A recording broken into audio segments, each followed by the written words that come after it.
আমি jeweller Rahman, সহশিক্ষক, Amirabad high মাদ্রাসা গণিত বিভাগ। আমি আজকে তোমাদের নবম শ্রেণীর শেষ উপপাদ্য, যেটা সমবিন্দু সংক্রান্ত উপপাদ্য আছে, তার মধ্যে থেকে 30 নম্বর উপপাদ্যটা করাবো। তো এই 30 নম্বর উপপাদ্যতে আছে ত্রিভুজের মধ্যমা তিনটি সমবিন্দু।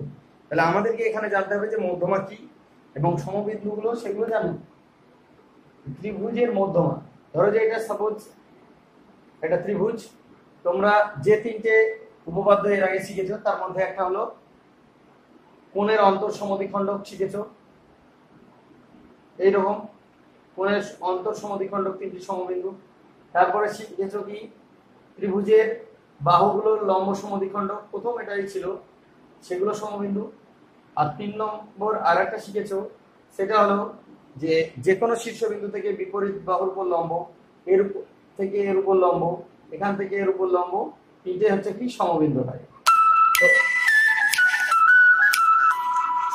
তো এই তিনটের মধ্যে থেকে এর পরে যেটা আছে সেটা হলো আমাদের ত্রিভুজের মধ্যমা তিনটি সমবিন্দু। এই মধ্যমা তিনটি সমবিন্দুর ক্ষেত্রে মধ্যমা মানে কি জানো, যে কোনো একটা ত্রিভুজের যে কোনো একটা শীর্ষবিন্দু থেকে এই একটা ধরো মধ্যমা মানে শীর্ষবিন্দু, তাহলে এই শীর্ষবিন্দু থেকে বিপরীত বাহুর মধ্যবিন্দু মানে এই জায়গাটা ধরো, তাহলে এটা এই যে শীর্ষবিন্দু এখান থেকে এর যে মধ্যবিন্দু এইটা, এখান থেকে এর মধ্যবিন্দু যদি যোগ করো তাহলে অবশ্যই কোন দিক দিয়ে যাবে বলছে যে মধ্যবিন্দু দিয়ে যাবে। মধ্যমা মানে কি, যে কোনো শীর্ষবিন্দু থেকে বিপরীত বাহুর মধ্যবিন্দু, এটা যোগ করলে যেটা পাওয়া যাবে সেটা হলো মধ্যমা। এবং এটা বলেছিলাম যে সমবাহু ত্রিভুজের ক্ষেত্রে বাহুর লম্ব সমদ্বিখণ্ডক, বিপরীত বাহুর উপর লম্ব, তারপরে কোণের অন্তর্দ্বিখণ্ডক এবং এই যে মধ্যমা, সবগুলো একই জিনিস, বাকি ত্রিভুজের ক্ষেত্রে আলাদা আলাদা হয়। তাহলে আমরা প্রথমে যেটা আছে লিখতে হয় কি ত্রিভুজের মধ্যমা তিনটি সমবিন্দু মানে কি, তো আগের যে ম্যাথগুলো মানে আগের যে উপপাদ্যগুলো করেছো তার মতো করেই কি করব, আমরা দুটো মধ্যমা মাধ্যমে, ধরো যে এটা সাপোজ একটা মধ্যমা করব, এরকম ধরো একটা মধ্যমা, এটা এ, এটা বি, এটা সি, এটা একটা মধ্যমা, ধরো এটার নাম দিয়েছি আমি বিই। আর একটা ধরো মধ্যমা, এটা হলো সিএফ, ধরো সিএফ, এটা একটা মধ্যমা। এই দুটো মধ্যমা পরস্পরকে যদি জি বিন্দুতে ছেদ করে, তো আমি এই দুটো যোগ করে এটাকে ছেদ করে দিলাম, এটা ধরো সাপোজ ডি বিন্দুতে ছেদ করলো। আমি যদি কোনো কারণে দেখাতে পারি যে এডি মধ্যমা, এডি যদি মধ্যমা দেখাতে পারি তাহলেই আমাদের হয়ে গেল। দেখো প্রথম যে উপপাদ্য তার মতো করে একই করে কি, যে দুটো ধরে নিব আর 3 নম্বরটা দেখাবো। দুটো ধরে নেব মানে দেখো বি আর সিএফ কি ধরবো, মধ্যমা ধরে নেব, আর এজি কে বর্ধিত করে ডি অবধি বর্ধিত করবো, দিয়ে কি দেখাবো যে এডি একটা মধ্যমা। তাহলে এটা একটা মধ্যমা আগে থেকেই, এটা একটা মধ্যমা আগে থেকেই, দুটো মধ্যমা আগে থেকেই, আর একটা আমি মধ্যমা এটা প্রমাণ করব। তাহলে তিনটে মধ্যমা কোন দিক দিয়ে যাচ্ছে, জি বিন্দু দিয়ে যাচ্ছে। তাহলে আমরা কি করব, দুটো মধ্যমা ধরে নিব এবং 3 নম্বরটাকেও কি দেখাবো, মধ্যমা দেখাবো। এবার মধ্যমা দেখাতে গেলে কি দেখাতে হয়, শীর্ষবিন্দু এটা তো চোখে দেখা যাচ্ছে, আর এটা কি, আমি যদি কোনো কারণে এইটা মধ্যবিন্দু দেখাতে পারি, এই যে ডি বিন্দুটা যদি মধ্যবিন্দু দেখাতে পারি, তবেই তো তাহলে কি বলবো এডি মধ্যমা। মধ্যমা মানে কি, যে যে কোনো একটা ত্রিভুজ, সেই ত্রিভুজের যে কোনো শীর্ষবিন্দু থেকে বিপরীত বাহুর মধ্যবিন্দু যদি যোগ করতে পারি তাহলে মধ্যমা, অর্থাৎ এইটার এটা কি দেখাতে হবে, সমান দেখাতে হবে। তাহলে আমরা কি দেখাবো, এইটা এবং এটাকে কি দেখাবো, সমান দেখাবো। এবং এইটা সমান দেখাতে গেলে আমাদের যে বিষয়টা জানতে হবে সেটা হলো যে তোমাদের এই ক্লাস 9-এরই দুটো উপপাদ্য সাহায্য নিতে হবে। সেই উপপাদ্য দুটো আমি লিখে দিব, যদিও একটা উপপাদ্য লিখে দিব, এবং একটা হলো যে সামুদ্রিকের পণ্যবাহী পরস্পরকে সমদ্বিখণ্ডিত করে। এই দুটো জিনিসকে কাজে লাগাতে হবে। তার মধ্যে যে উপপাদ্যটা কাজে লাগবে সেটা হলো যে যে কোনো ত্রিভুজের একটি বাহুর মধ্যবিন্দু ও অপর বাহুর যদি সমান্তরাল হয় তাহলে কি হবে, যে 3 নম্বর বাহুরও কি হবে, সমান্তরাল এবং অর্ধেক হবে। এই যে এটা ছিল যে দুটি বাহুর মধ্যবিন্দু দিয়ে যায়, তাহলে তৃতীয় বাহুর কি হয়, সমান্তরাল ও অর্ধেক হয়। এই জিনিসটা কাজে লাগবে, ঠিক আছে। তো দেখো আমরা ছবিটা আঁকছি, দেখো আমরা কি ধরবো, যে মনে করি একটা ত্রিভুজ এবিসি, যার কি ধরবো যে বি এবং সি এর দুটো কি মধ্যমা দুটো পরস্পরকে কি জি বিন্দুতে ছেদ করেছে। তাহলে আমরা কি লিখবো, প্রদত্ত প্রদত্ত প্রদত্ত হচ্ছে মনে করি এবিসি ত্রিভুজের এটা কি বললাম মধ্যমা বি ও সি এফ হলো মধ্যমা, যারা পরস্পরকে কি বিন্দুতে ছেদ করেছে? জি বিন্দুতে ছেদ করে। আমরা কি বলেছি? এই দুটো মধ্যমা ধরে নিব এবং এটাকে দেখাবো যে কি এটা একটা মধ্যমা। এরপরে কি করব, যে এজি কে যুক্ত করে বর্ধিত করলাম, যেটা এটাকে কি বিন্দুতে ছেদ করেছে? ডি বিন্দুতে ছেদ করেছে। তাহলে কি করব, এ জি কে যুক্ত করে বর্ধিত করা হলো যা বিসি কে ডি বিন্দুতে ছেদ করে। দেখো এবার তাহলে প্রামাণ্য বা প্রমাণ করতে হবে, এটাই তো প্রামাণ্য অথবা কি বলে প্রমাণ করতে হবে। তাহলে প্রামাণ্যটা কি? যে মধ্যমা তিনটি সমবিন্দু, এটা প্রমাণ করাও যা কি বললাম, যে এডি যদি মধ্যমা এইটুকু প্রমাণ করতে পারি তাহলে আমাদের প্রমাণ হয়ে যাবে। তাহলে আমরা কি লিখবো? প্রামাণ্যতে কি এ মধ্যমা তিনটি সমবিন্দু, অর্থাৎ প্রমাণ করতে হবে বা অর্থাৎ কি এডি কি দেখাতে হবে? এডি হলো প্রমাণ করতে হবে, প্রামাণ্য না লিখে এটি প্রমাণ করতে হবে কি মধ্যমা তিনটি সমবিন্দু, অথবা অর্থাৎ এডি হলো কি মধ্যমা। এটা যদি প্রমাণ করে দিই, এবার দেখো এডি মধ্যমা মানে কি? এইটাকে মধ্যবিন্দু দেখাতে হবে, এটাই হলো এক কথায় শর্ত। কি দেখাতে হবে? এটাকে মধ্যবিন্দু দেখাতে হবে, বিডি এবং সিডি কে কি দেখাতে হবে? মধ্যবিন্দু। তাহলে এটা করার জন্য যা যা করতে হবে সেটা করব। দেখো অঙ্কন করতে হবে, এই অঙ্কনটুকু দেখো একটু দেখে নাও। অঙ্কনটা আমরা এমন ভাবে করব, এই যে তোমরা দেখতে পাচ্ছ যে এই যে জিডি আছে, এই জিডিটাকে এ জি যতটা আছে জি থেকেও ঠিক ততটা বর্ধিত করব। তাহলে অঙ্কনটা কি? এই যে এটাকে এমন ভাবে বর্ধিত করলাম, ধরো এটা ডি, এটার নাম দিলাম এইচ। এমন ভাবে বর্ধিত করব এইটুকু এবং এইটুকুর দৈর্ঘ্য সমান হবে, ঠিক আছে? এইটুকু এবং এইটুকুর দৈর্ঘ্য কি হবে? সমান হবে। এবং শেষে কি এটা যুক্ত করে দেব, বিএইচ এবং সিএইচ, এটা কি করে দেব? যুক্ত করে দেব। তাহলে কি করা হলো, যে এজি বা এডি কে এমন ভাবে বর্ধিত করা হলো যাতে কি হয়? এজি সমান কি হবে? জিএইচ হবে। তাহলে অঙ্কনে কি এডি কে এমন ভাবে বর্ধিত করা হলো যাতে কি হয়? এমন ভাবে এইচ অবধি, এটা লিখতে হবে এইচ পর্যন্ত বর্ধিত করা হলো যাতে কি হয়?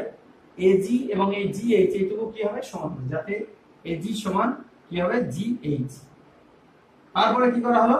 বিএইচ এইচ ও এইচ যুক্ত করা হলো।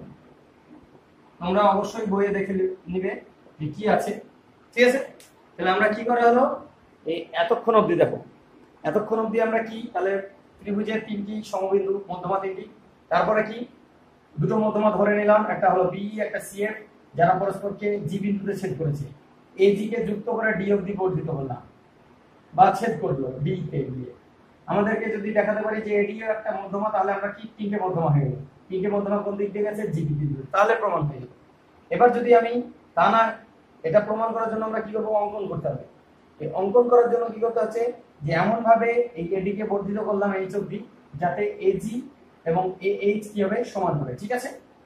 আর একটা কি, যে এজি এবং এইচ কি হবে? সমান হবে। আর একটা কি, বিএইচ এবং সিএইচ যুক্ত করা হবে।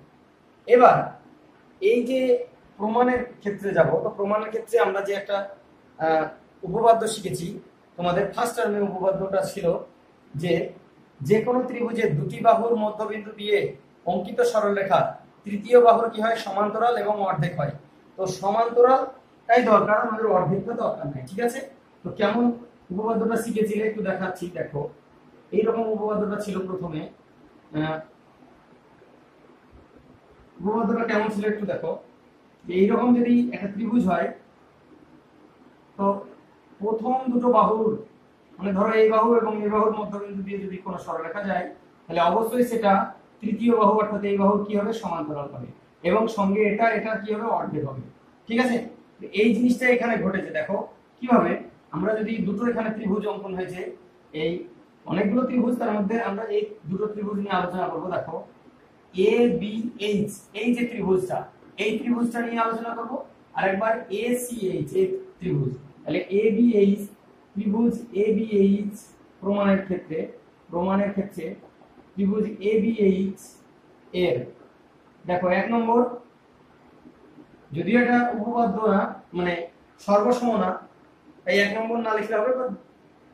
দেখো প্রথমে এই বিন্দুটা কি বিন্দু ছিল, দেখো সি এর কি ছিল, মধ্যমা ছিল গোটা ত্রিভুজের, তাহলে এটা কি মধ্যবিন্দু। তাহলে এর ক্ষেত্রে এফ হলো এ বি এর কি মধ্য বিন্দু। দেখো কেন, কি জন্য হয়েছে, যেহেতু সিএফ কি হলো মধ্যমা, যেহেতু সিএফ হলো মধ্যমা, তাই কি হয় এফ সমান কি হয় বিএফ। দেখো আরেকবার বলছি, এটা যদি মধ্যমা না হতো তাহলে এটা মধ্যবিন্দু হতোই না, যেহেতু মধ্যমা তাই এটা মধ্যবিন্দু। এই ত্রিভুজের ক্ষেত্রে দেখো একই রকম ভাবে দেখো আমরা এটা অঙ্কন কি করেছি, অঙ্কন অনুসারে দেখো এজি আর জিএইচ কি করেছি, সমান করেছি।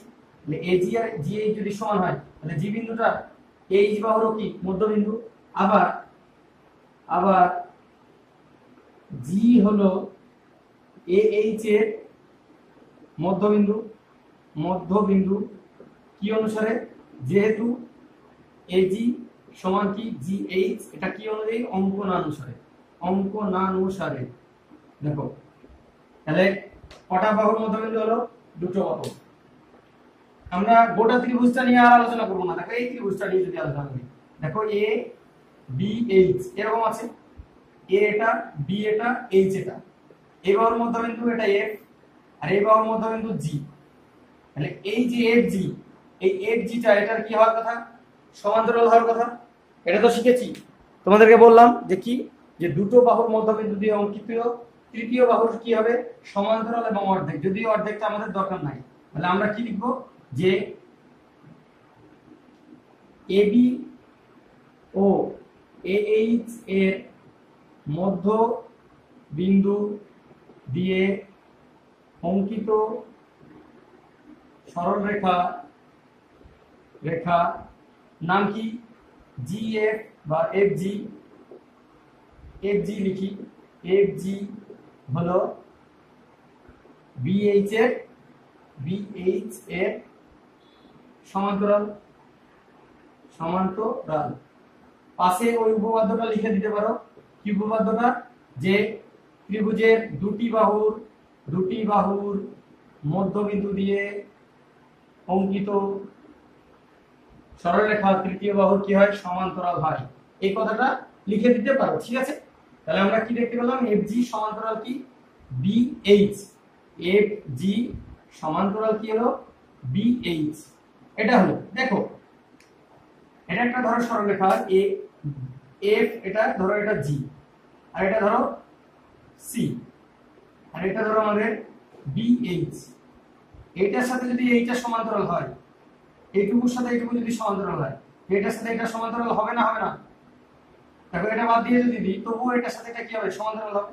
তাহলে ওই রকমের ক্ষেত্রেই এটার সাথে এটা সমান্তরাল, এটাতে একই সরলরেখা, তাহলে এটার বদলে আমরা এটা লিখতেই পারি। তাহলে কি লিখতে পারি, যে বিএইচ এর সাথে সিজিটা কি সমান্তরাল। অতএব বিএইচ টা কার সাথে সমান্তরাল, সিজি। পাশে লিখবা যেহেতু এফজি ও সিজি একই সরলরেখা, সিজি একই সরলরেখা, এটা 1 নম্বর দিয়ে রাখো। এটা কত নম্বর? 1 নম্বর দিয়ে রাখো। ঠিক আছে, তাহলে এটা আমরা দিয়ে দিলাম, এটা হলো 1 নম্বর দিলাম। ঠিক আছে, একই রকম করে আবার বাকিটুকু এর পরে দেখো, এই যে বাকি যে ত্রিভুজটা আছে এই ত্রিভুজের ক্ষেত্রে দেখো একই রকম ভাবে আমরা করব কি,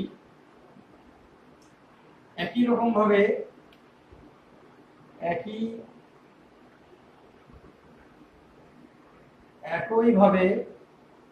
একইভাবে ত্রিভুজ এ সি এইচ এর এসি এর মধ্যবিন্দু ই এবং ও এইচ এর মধ্যবিন্দু জি দিয়ে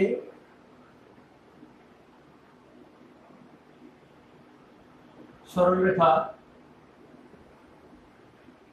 জিই সমান্তরাল হবে কার?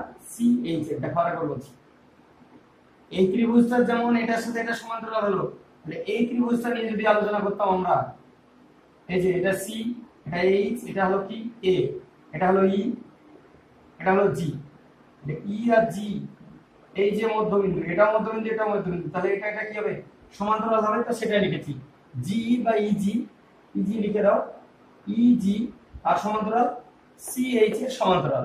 ঠিক আছে, একই রকম হবে। দেখো ইজি আর এই সরলরেখা একই, তাহলে ইজির বদলে আমরা এটা লিখতেই পারি, তাহলে ইজির বদলে কি লিখতে পারি? বিজি সমান্তরাল কি সিএইচ, এটা 2 নম্বর দাও। এবার দেখো আমরা গোটাটা আর নাই ভাবো, এইটুকু আছে, এইখান থেকে এটা দিয়ে এটা এটা মানে এরকম আছে, এটা ছিল বি, এটা এইচ, এটা সি, এটা জি। 1 নম্বর যে তোমাদের দিয়ে রেখেছিলাম সেটাতে দেখো লেখা ছিল সিজি সমান্তরাল বিএইচ, আর 2 নম্বরে দেখো লেখা আছে বিজি সমান্তরাল সিএইচ।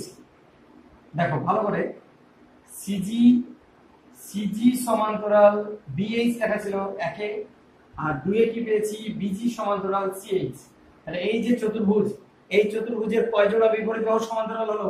প্রথমে 1 নম্বরে 1 জোড়া আর 2 নম্বরে আর 1 জোড়া। তাহলে যে চতুর্ভুজের 2 জোড়া বিপরীত বাহু সমান্তরাল তাকে আমরা কি বলি? যে চতুর্ভুজের 2 জোড়া বিপরীত বাহু সমান্তরাল তাকে আমরা সবসময় কি বলি? যেটা একটা সামান্তরিক। তাহলে আমরা কি বলবো? 1 ও 2 থেকে পাই যে বি এইচ সিজি বা জিসি এইচবি এটা কি হলো? এটা সামান্তরিক। বা বিজিসিএইচ 1 ও 2 থেকে পাই বিজিসিএইচ একটি সামান্তরিক। সামান্তরিক যেহেতু হয়েছে, আমরা কি জানি? সামান্তরিকের কর্ণদ্বয় পরস্পরকে কি করে? সমদ্বিখণ্ডিত করে। সমদ্বিখণ্ডিত মানে সমান 2 ভাগে ভাগ করে। অতএব বিজিসিএইচ সামান্তরিকের কর্ণ দুটি দেখো, একটা হলো বিসি আর একটা কি? জিএইচ। সামান্তরিকের কর্ণ দুটি বিসি ও জিএইচ পরস্পরকে সমদ্বিখণ্ডিত করে। সমদ্বিখণ্ডিত যদি করে তাহলে এইটার এটা কি হবে? তাহলে সমান হবে। তাহলে আমরা কি লিখতে পারি? অতএব বিডি সমান সিডি। দেখো আমি কিন্তু এটা আমাদের দরকার নাই তাই আমি লিখিনি, যদি এটা দরকার থাকতো তাহলে এটা লিখতাম। এখানে আমাদের কি কাজ? আমরা প্রমাণ করতে হবে কি? এডি মধ্যমা। মধ্যমা কাকে বলে? যে কোনো শীর্ষবিন্দু থেকে বিপরীত বাহুর মধ্যবিন্দু, মানে ডিটা নিয়ে যদি আমি মধ্যবিন্দু দেখাতে পারি তাহলে আমাদের অঙ্ক হয়ে যাবে। অর্থাৎ বিডি আর সিডি যদি সমান দেখাতে পারি তাহলে অঙ্ক হয়ে যাবে। তাই বিডি আর সিডি সমান হয়ে গেল, তাহলে ডি কি? মধ্যবিন্দু। অতএব ডি হলো কি? মধ্যবিন্দু। অতএব ডি হলো মধ্যবিন্দু। আর মধ্যবিন্দু হয়ে যাওয়া মানেই অতএব ত্রিভুজ এবিসি এর এডি একটি কি হলো? মধ্যমা। দেখো প্রামাণ্যতে তোমরা লিখেছিলে যে প্রমাণ করতে হবে কি? 3টে কি? সমবিন্দু, অথবা বা অর্থাৎ বলে লিখেছিলাম এডি কি? একটা মধ্যমা। তাহলে এটাই আমাদের প্রমাণ হয়ে গেল। তাহলে কি লিখলাম? প্রমাণিত। বুঝতে পেরেছো? তাহলে প্রথম কথা কি ছিল যে ত্রিভুজের মধ্যমা তিনটি সমবিন্দু। আমি প্রমাণটা স্টেপ বাই স্টেপ দেখাচ্ছি। দেখো এখানে কিন্তু দুটো উপপাদ্য আমাদের খুব কাজে লেগেছে। তার মধ্যে একটা হলো যে ত্রিভুজের দুটি বাহুর মধ্যবিন্দু দিয়ে অতিক্রান্ত সরলরেখা তৃতীয় বাহুর কি হয়, সমান্তরাল ও অর্ধেক হয়।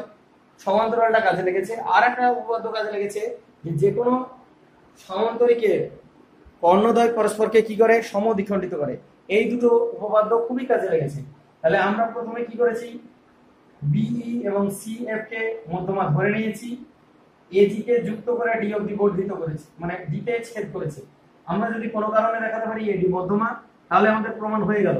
এটা করার জন্য আমরা অঙ্কন করেছি কি, যে এমন ভাবে এই এডি কে বর্ধিত করেছি যাতে এইচ আর এই জি এইচ সরি এডি এজি এবং এই জি এইচ এই দুটো কি সমান, এইটা করেছি। এরপরে আমরা এই পাশে একটা ত্রিভুজ উৎপন্ন হয়েছে, এই পাশে একটা ত্রিভুজ উৎপন্ন হয়েছে। এই ত্রিভুজের ক্ষেত্রে দেখো এটা যেহেতু মধ্যমা ছিল তাহলে এর মধ্যবিন্দু, আর এটা আমরা অঙ্কন অনুসারে এইটুকু আর এইটুকু সমান, তাহলে এটা একটা মধ্যবিন্দু। তাহলে এই দুটো মধ্যবিন্দু দিয়ে অতিক্রান্ত সরলরেখা, এই যে ত্রিভুজ, এই ত্রিভুজের 3 নম্বর বাহু এটা, এর সঙ্গে কি হয়, সমান্তরাল হয়। তাই এটা সমান্তরাল। আবার এইটা গোটাটা একটা সরলরেখা, এটার সাথে সমান্তরাল হওয়া মানে এটার সাথে সমান্তরাল, দিয়ে 1 নম্বর বলে লিখে রেখেছি। একই রকম ভাবে 2 নম্বর যে ত্রিভুজ, এই ত্রিভুজ থেকে দেখো এটা হলো মধ্যবিন্দু, এটাও মধ্যবিন্দু, এটার সাথে এটা কি সমান্তরাল, এটার সাথে এটা সমান্তরাল হওয়া মানে এটা একটা গোটাটা একটা সরলরেখা ছিল, তাই এটার সাথে এটা কি সমান্তরাল হবে। তাহলে আমরা কি দেখতে পেলাম যে এটা একটা সামান্তরিক, এই এক জোড়া সমান্তরাল এবং এই জোড়াও সমান্তরাল। তাহলে সামান্তরিকের কর্ণদ্বয় পরস্পর কি করে, সমদ্বিখণ্ডিত করে মানে সমান দুই ভাগে ভাগ করে, অর্থাৎ এইটা আর এটা কি সমান, এই দুটো সমান মানে ডি মধ্যবিন্দু, আর ডি মধ্যবিন্দু মানে এটা কি একটা, এটা হয়ে গেল একটা মধ্যমা। আমরা এটাই তো প্রমাণ করতে চেয়েছিলাম যে এডি একটি মধ্যমা। ঠিক আছে।